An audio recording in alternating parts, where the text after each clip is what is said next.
Delighted to be joined by Roy Lilley, former NHS Trust Chairman. Good afternoon to you. Hello, Julie. Thank you for joining us. We're going to talk about two stories. I mean, just absolutely stunning stories about the NHS. You kind of think like these can't be true, but no, they are. One is a nurse who died of sepsis on Christmas Eve after a 12-hour wait in A&E at the hospital where she herself worked. This is Zoe Bell, only 28 years old, who'd finished a weekend of long shifts before she turned up at Stoke Mandeville Hospital in Buckinghamshire complaining of breathing difficulties. But also another story, an extraordinary story involving a surgeon at an NHS trust who used a Swiss Army penknife to basically cut open the chest of a patient. And he said he did that because he couldn't find a sterile scalpel. This was actually the penknife that he used to sort of cut his lunch with, cut a sandwich with, or cut fruit for his own. The patient amazingly survived, but internal documents at the Royal Sussex Hospital in Brighton showed that the surgeon's colleagues felt his behaviour was, quote, questionable and were, quote, very surprised he was unable to find a scalpel. Now, there's been reports into this, Care Quality Commission looking into it, but don't seem to have found anything too wrong. And amazingly, as always, the NHS tried to stop whistleblowers speaking out and tried to stop the BBC, who were investigating this, doing the good part of their job, as they sometimes do, from actually reporting it. Why is the NHS still covering up failure and wrongdoing? Well, I don't think it is in this case. It's starting to emerge, and from what I'm hearing, is that the story is not as complete as it's being reported.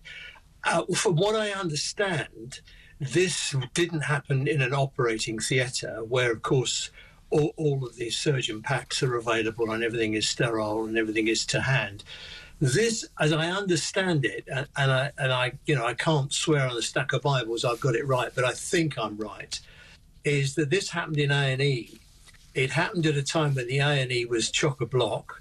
It happened in the time when what's called a major came in, a major incident came in involving this person.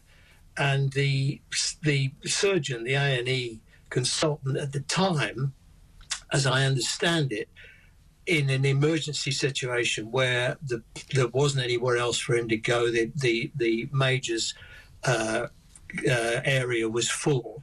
He opened the guy's chest with a penknife because he'd been stabbed and he was bleeding internally, and he had to clamp off the arterial bleed. Now, I mean, I know everyone's going to say, well, hospitals are full of scalpels, yeah. and you're right. And A&E have packs as well, in the same, not quite in the same way that surgeries do, operating theatres do, but yeah, they do have packs. But as I understand it, this guy acted in extremis. And why I'm inclined to believe this is the CQC are taking no action, and there's been no actual action against this man. And there would have been otherwise. I mean, again, it is still an extraordinary state of affairs. What about the nurse, a student nurse dying of sepsis after being left to wait in A&E? We hear so much about these long A&E waits. I've had members of my own family, stuck on trolleys, for 24 hours plus. But a nurse, even at her own hospital where she worked. It's horrendous, and you've seen the photographs of her. She's a beautiful young girl, right at the sort of beginning of her career. She was a lovely kid, and it's just a horrendous story. I mean, sepsis is notoriously difficult to diagnose. There is no test for sepsis. It's a combination of tests which lead then the clinician or the medic to conclude sepsis.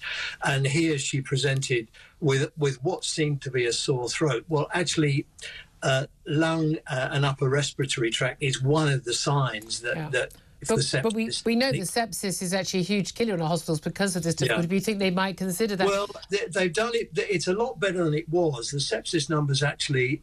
there's been a big programme of education on sepsis. But again, I mean, how many times have you and I sat and had conversations about how chock-a-block the NHS has been over the period? Exactly. And I think both of the cases we're talking about this morning are partly associated with the fact that police has rushed off his feet. Exactly. We're still in that absolute chaos. I mean, again, we're heading into winter, another winter crisis, just out of the crisis that is entirely 2024 and 2023, 2022, and I don't know how long it goes on in. So, Roy Lilley, I really appreciate you joining us. Thank you so much for joining us to discuss that.